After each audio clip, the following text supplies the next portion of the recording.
Israil. Salah. Tidak.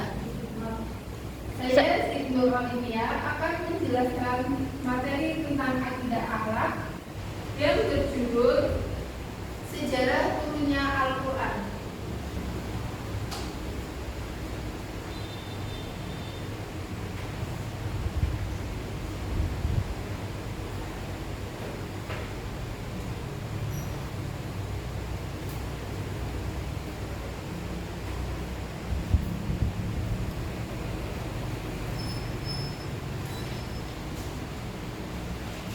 Jadi Quran diturunkan melalui dua periode.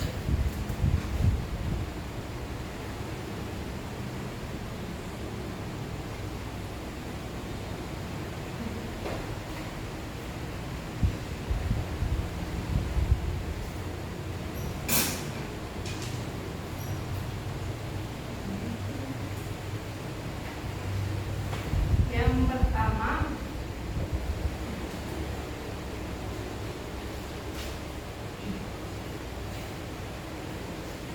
yaitu dari Lauhul Mahfuz ke Baitul Izzah, yaitu dari langit, kemudian dari Lauhul Mahfuz ya, dari Allah Subhanahu wa taala ke Baitul Izzah atau langit dunia. Ya, jadi perlu diingat.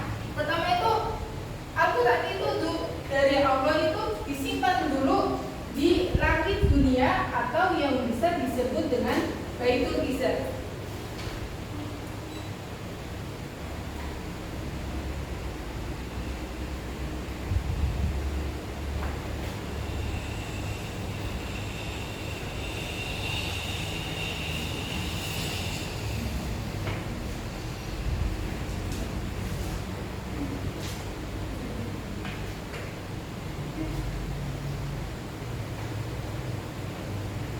Jadi satu Al-Quran yang 30 juz itu Allah turunkan dari Lauhul Mahfuz ke langit dunia Baitul Izzah.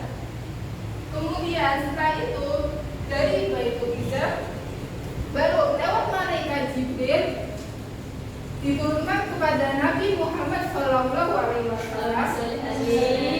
secara berangsur-angsur atau secara satu persatu sesuai dengan kondisi Nabi pada saat itu saat berdakwah. Contoh, Nabi sedang bersedih saat pamannya dan istrinya meninggal.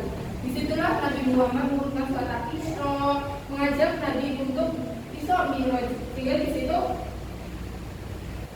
sesuai dengan kondisi apa yang dibutuhkan Nabi saat berdakwah, disitulah Allah menurunkan Al-Quran kepada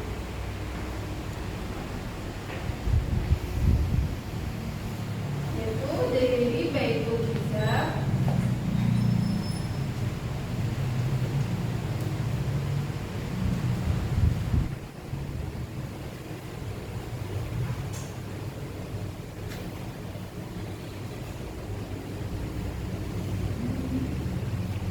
Nah, ada pula waktunya yaitu dari Lauhul Mahfuz ke Baitul Izzah itu bertepatan pada bulan Ramadan, 10 bulan Ramadan. Karena di sini tidak ada yang mengetahui kapan itu tepatnya. Nah, tapi di Al-Quran dijelaskan yaitu pada malam terakhir, 10 malam terakhir bulan Ramadan yang bertepatan dengan tanggal-tanggal ganjil. Disitulah yang kita sering kejar dengan Lailatul Qadar. Jadi paham kan? Apa itu peristiwa Lailatul Qadar?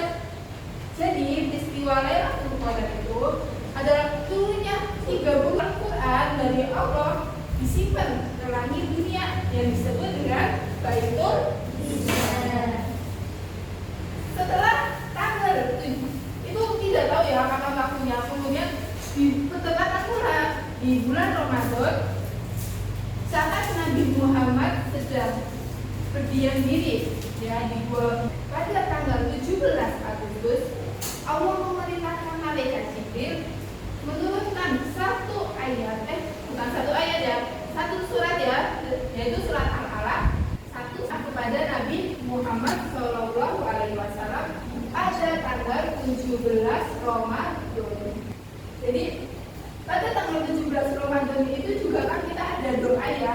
Nah, doa itu kan 17 Ramadan untuk mengingat bahwa pada waktu 17 Ramadan inilah Nabi Muhammad SAW menerima wahyu pertama, yaitu surat Al-Alaq ayat 1 sampai ayat 5.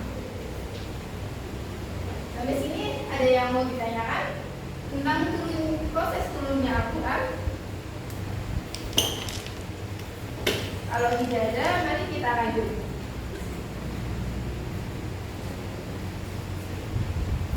Nah, pada waktu itu, pada saat di Makkah Nabi Muhammad diangkat menjadi Rasul itu umur 20, sekitar umur 40 tahun, sekitar tahun 610 Masehi. Ayat pertama yang turun surat Al-Alaq ayat 1 dan 5 pada di Gua Hiro oleh malaikat Jibril. Nah, selanjutnya saya akan menjelaskan tentang masa kenabian Nabi. Masa kenabian yang 23 tahun.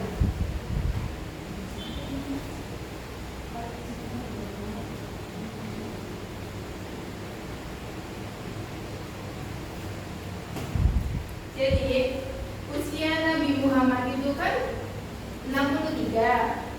Nah, saat usia 40 Nabi Muhammad menjadi Rasul. Nah, itu ada 23 tahun Nabi Muhammad berdakwah menyebarkan agama Islam.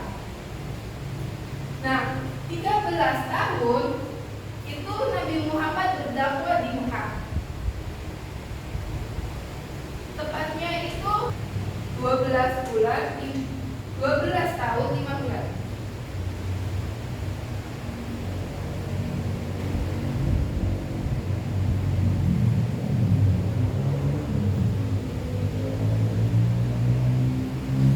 Jadi 23 tahun Nabi berdakwah dibagi menjadi 2 waktu. Pada saat 12 tahun 5 bulan ini Nabi Muhammad berdakwah di Mekah.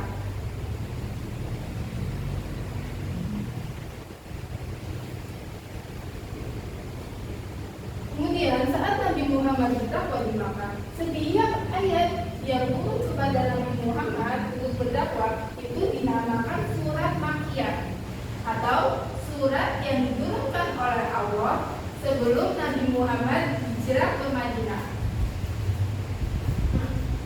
Setelah 12 tahun 5 bulan ini Nabi Muhammad SAW berdakwah di Makkah. Kemudian beliau menerima ancaman dari kafir Quraisy sehingga beliau harus berhijrah ke Madinah. Disitulah beliau diterima oleh warga Madinah yang menerima agama Islam secara terbuka. Nah, di situ Nabi Muhammad berdakwah di Madinah 9 tahun 9 bulan. Di Madinah.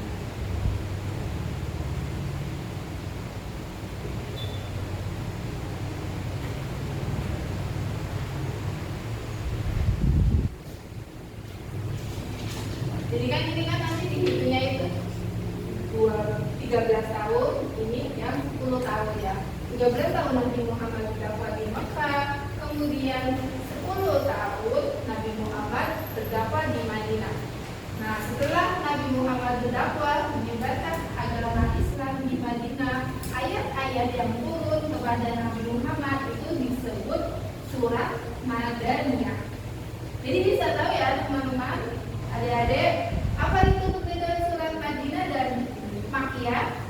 Dan ada juga perbedaan dari surat Makkiyah dan Madaniyah ini yang perlu kita tahu. Rata-rata pada waktu itu kan pertama kali ya Islam disebarkan oleh Nabi Muhammad di Mekah, dan ayat-ayat yang turun di Mekah itu tentang ketauhidan, tentang keimanan. Nah, kemudian setelah Nabi Muhammad di Madinah, disitulah Nabi Muhammad mulai membentuk negaranya sendiri. Di situ banyak ayat-ayat yang turun tentang sosial, tentang kemasyarakatan, tentang politik dan lainnya. Jadi paham ya dua perbedaan itu, selain Madinah dan Makkiyah itu